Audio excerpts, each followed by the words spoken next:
మాల మహానాడు జాతీయ కార్యదర్శి రాగుల రాములు సిరిసిల్ల జిల్లా కేంద్రంలోని ప్రెస్ క్లబ్లో విలేకరుల సమావేశం ఏర్పాటు చేశారు.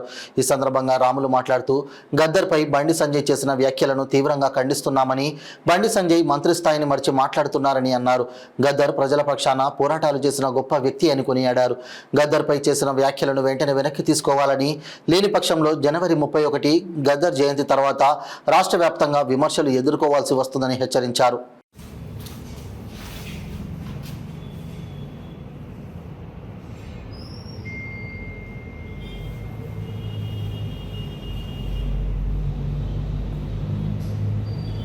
నిన్నటి రోజు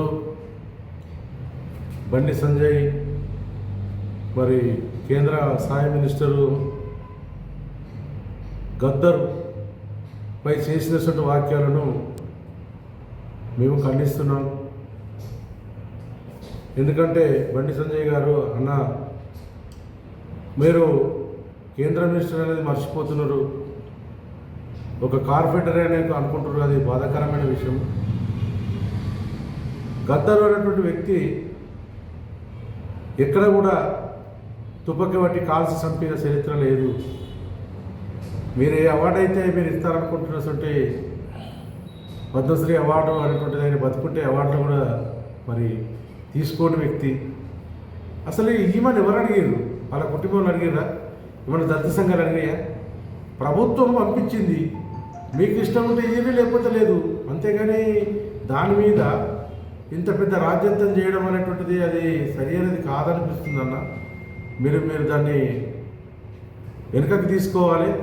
ఆ వరుస ఏదైతే ఉంటుందో మరి రానున్న కాలంలో చాలా మరి మీరు అనుకుంటున్నారు కాబట్టి నేను ఏదైతే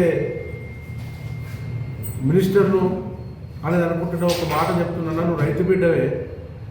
ఇలా రైతు దుక్కిలు దున్నే రైతు చేతికి బేడి లేదు కానీ రాసిండన్న గద్దరన్న. ఒక్కలే కాదు, మరి చిన్నజీయ స్వామి రామంజల స్వామి విగ్రహం పెడితే వచ్చి అక్కడ పాట పాడిండు. మోడీ గారు కూడా ఆయన చనిపోయిన కోసం మరొక ఉద్యమాన్ని నడిపిండని ప్రధానమంత్రి స్వయంగా ఆయన సంతాపంలో తెలియజేసిండు. మరి మర్చిపోయారు. సంజయ్, ఇది మంచిది కాదు, మేము వెనుకకు తీసుకోండి. ఆయన అడగలేదు, మీరు ఇవ్వకండి. ఆయన ఇస్తే కూడా తీసుకునేటువంటి ఒక పరిస్థితి కాదు అవార్డు.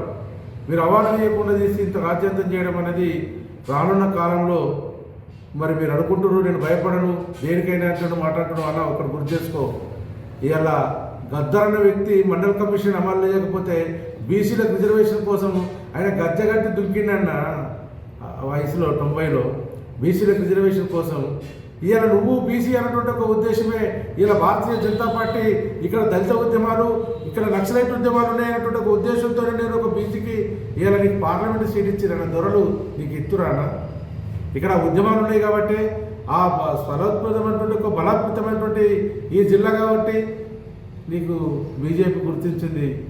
కానీ ఈరోజు నువ్వు ఆ మాట మాట్లాడడం అనేటువంటిది మరి భారతదేశ ప్రజలకు చాలా సిగ్గుకరమైనటువంటి ఒక పరిస్థితి అన్న. మీరు ఆ మాటను వెనుక తీసుకోండి.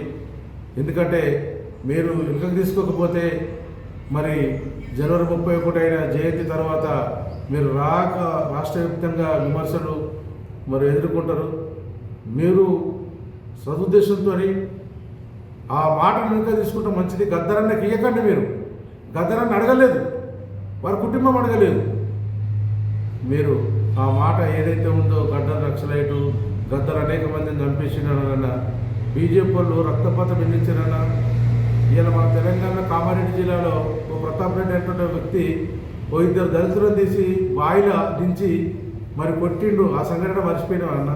ఊర్లో దళితులను బహిష్కరిస్తున్నాడు ఆర్ఎస్ఎస్ వాళ్ళు. మరి అనేక రకంగా అమ్మాయిలను బట్టలు ఇస్తుంది. ఉత్తరప్రదేశ్లో మరి డెడివాడలు జరగకుండా దళితులను చంపేస్తున్నారన్న. మరి దాని మీద ఆర్ఎస్ఎస్ వాళ్ళు చేస్తలేరన్న. మరి ఆర్ఎస్ఎస్ వాళ్ళు ఎందుకు చంపుతున్నారన్న? మరి ఇప్పుడే నేను టీవీలో చూస్తున్నాము, అంబేద్కర్ విగ్రహాన్ని వలకొడుతున్నారన్న ఆర్ఎస్ఎస్ వాళ్ళు. ఇంత దుర్మార్గమైనటువంటి ఒక వ్యవస్థను తయారు చేసిందే ఇలా ఉద్యమాలు వచ్చినాయన్న. మీ ఆర్ఎస్ఎస్ చేయబట్టే ఇలా నక్సలైట్లు అటువంటి ఉత్పన్నమైందన్న. మీ యొక్క బీజేపీ పార్టీ చేయబట్టే అంచువేదకు దొరలకు భూస్వాములు చేయబట్టే ఇక్కడ నక్సలైట్లు అంటుంటారు మరి ఉత్పత్తి అయినటువంటిది మీకు పూర్తి చేస్తున్నాము. నేను ఎవరికి భయపడను అంటున్నావు, నువ్వు భయపడాలనేది లేదు, కానీ భయపట్టిస్తాం. నువ్వు భయపడ్డా అంటున్నావు కానీ మేము భయపట్టిస్తాం. 31 తర్వాత భయపట్టిస్తాం. రాజకీయంగా రేపు రానున్న గ్రామ పంచాయతీ ఎన్నికలలో మేము ఉంటున్నటువంటి పరిస్థితి, ఎంపీటీసీ ఎన్నికలలో, స్థానిక ఎన్నికలలో మేము బయటపెట్టిస్తామన్న. రాజకీయంగా నేను భయపట్టిస్తాం. నేను ఒక బీసీ అని నీ మీద గౌరవం దళితులకు అనేక మందికి ఉన్నది, దళితులకు కానీ మిగతా ప్రజలందరికీ కూడా. ఆ గౌరవాన్ని నువ్వు తగ్గించుకుంటున్నావు. ఒక కార్పొరేటర్గా మాట్లాడుతున్నావు. ఇప్పటివరకు కూడా అది లేదు. ఇలా నువ్వు దళితుడు అన్నటువంటి ఒక మాటకు వస్తే గద్దర్ అన్నావు కాబట్టి రేపు నిన్నే చెప్తావు నువ్వు ఏ రకమైనటువంటి సంపాదనకు వచ్చినావో, నువ్వు ఏ రకమైన అమిత్ షా ఈ దేశంలో ఏ రకమైనటువంటి ఇలా గుజరాత్ ఉంటున్నప్పుడు మరి అనేక రకమైన జడ్జీలను కూడా జాగొట్టి చరిత్ర మరి అమిత్ షాకు ఉందన్న. ఇలా బీజేపీ అనేది ఎట్లా గవర్నమెంట్ వచ్చిందో బీజేపీ ఇలా మా ఇక్కడ ఉంటున్నటువంటి కొంతమంది మా వాళ్ళను ఈ జిల్లా బహిష్కరించినట్టే అమిషన్ బహిష్కరించిన అమెరికాకు రానియకుండా అమిషన్ బహిష్కరించిన చరిత్ర మీ నుండే ఉంటుంది. కాబట్టి అన్నగారు మీకు మరొకసారి విజ్ఞప్తి చేస్తుంటున్నాము, మీరు ఆ మాట వెనుకకు తీసుకోండి. గద్దర్పై చేసినటువంటి గద్దరు అనేక మందిని చంపేసినటువంటిది మరి ఎక్కడ ప్రూవ్ చేస్తావో, ఏ ఎన్ఐఆర్ పట్టించిందో గద్దరు తుపాకి పట్టి కాల్చిందో మేము చెప్తాం. 31 తారీఖు తర్వాత మేము ఛాలెంజ్ చేస్తాం. సిరిసిల్ల అంబేద్కర్ దగ్గర మేము నిలుస్తుంటాము. మరి ఏ ఎన్ఐఆర్ పట్టించిందో, ఎవరు చనిపోయారో గద్దరు తుపాకి పట్టి అది రుజువు చేయాలి. అది చేయకపోతే మాత్రం విడిచిపెట్టాము. అది మాత్రము అనేక మందిని చంపించారు కదా, అనేక మంది మేము ప్రూవ్ చేస్తాం. దళితులను చంపేసారు ఆర్ఎస్ఎస్ వాళ్ళు అనేక